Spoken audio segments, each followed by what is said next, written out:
السلام علیکم ورحمۃ اللہ وبرکاتہ۔ آپ دیکھ رہے ہیں یوٹیوب چینل KMO، میں ہوں کاشف محمود۔ دنیا میں رشتے دو طرح کے ہوتے ہیں، ایک ہوتا ہے روحانی رشتہ جسے ایمانی رشتہ بھی کہا جاتا ہے، اور دوسرا رشتہ ہے جسمانی رشتہ۔ آج میں آپ کے سامنے جسمانی رشتے پر کچھ گفتگو کرنے کی سعادت حاصل کرتا ہوں۔ دعا ہے کہ اللہ پاک مجھے حق اور سچ بیان کرنے کی توفیق عطا فرمائے، آمین۔ جسمانی رشتے کے محور والدین ہوتے ہیں۔ چچا اس لیے چچا ہے کہ وہ ہمارے والد کا چھوٹا بھائی ہے۔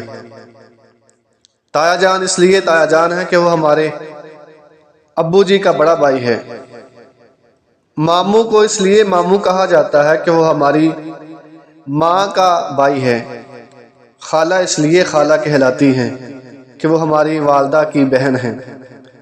پھوپھی کا رشتہ اس لیے رشتہ ہے کہ وہ ہمارے والد کی بہن ہیں۔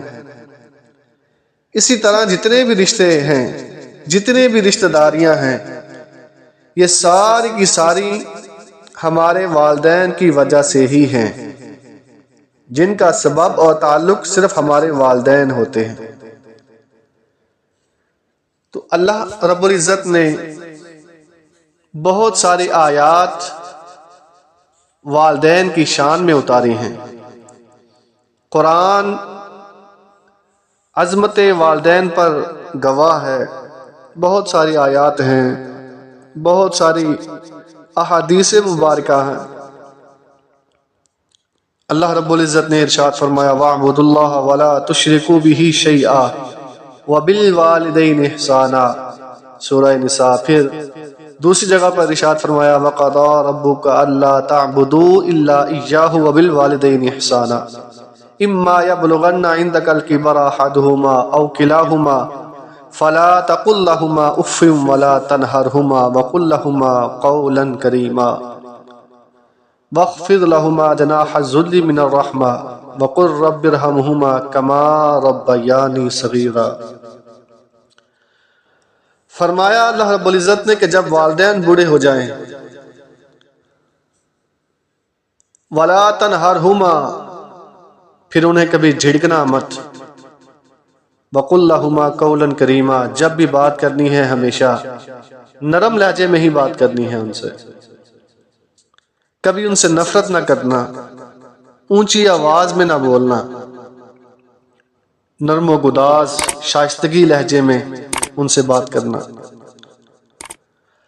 اگر کسی بات کو وہ سمجھ نہ سکیں بڑھاپے کی وجہ سے، تو دوسری بار، تیسری بار، چوتھی بار، جتنی بات بھی بات کرنی پڑے نرم لہجے میں ہی بات کرنا،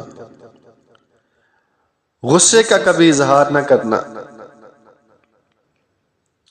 جب کبھی ان کے ہاتھوں سے کھانا کھاتے ہوئے بڑھاپے کی وجہ سے کچھ گر جائے، یا تمہارے کپڑوں کے اوپر کچھ شوربے کے چھینٹے پڑ جائیں، یا تمہارے کپڑوں کے اوپر کچھ گر جائے،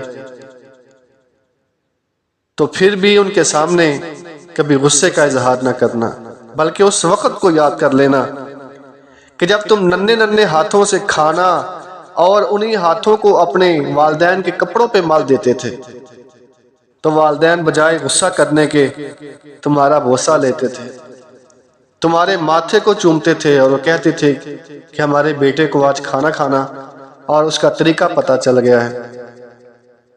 جب کبھی ان سے ایسا ہو جائے، ان سے کچھ گر جائے، تو ان ہاتھوں کو چومنا والدین کے، اور یاد کرنا اس وقت کو، اور سوچنا کہ انہی ہاتھوں سے اس نے کھانا سیکھا ہے، انہی ہاتھوں سے اس نے پینا سیکھا ہے۔ تو دوستو، کبھی بھی والدین کی بیماری کا یا ان کی کھانسی کا مذاق مت اڑانا، کبھی نہ جھڑکنا۔ وَلَا تَنْهَرْهُمَا وَقُل لَّهُمَا قَوْلًا كَرِيمًا، فرمایا جب بھی بات کرنی ہے نرم لہجے میں ہی بات کرنی ہے، ان کے سامنے اف تک نہیں کہنا۔ میرے کریم آقا صلی اللہ تعالی علیہ وسلم آپ ارشاد فرماتے ہیں کہ اس شخص کی ناک خاک آلود ہو، 3 دفعہ یہ ارشاد فرمایا کہ وہ شخص تباہ و برباد ہو۔ صحابہ کرام نے عرض کی یا رسول اللہ صلی اللہ تعالی علیہ وسلم کون شخص، کس شخص کی ناک خاک آلود ہو؟ میرے آقا فرماتے ہیں کہ جس شخص نے اپنے والدین کو بڑھاپے کی حالت میں پایا یا ان دونوں میں سے کسی ایک کو بڑھاپے کی حالت میں پایا لیکن اس شخص نے اس کی خدمت نہ کر کے جنت کو گوا دیا۔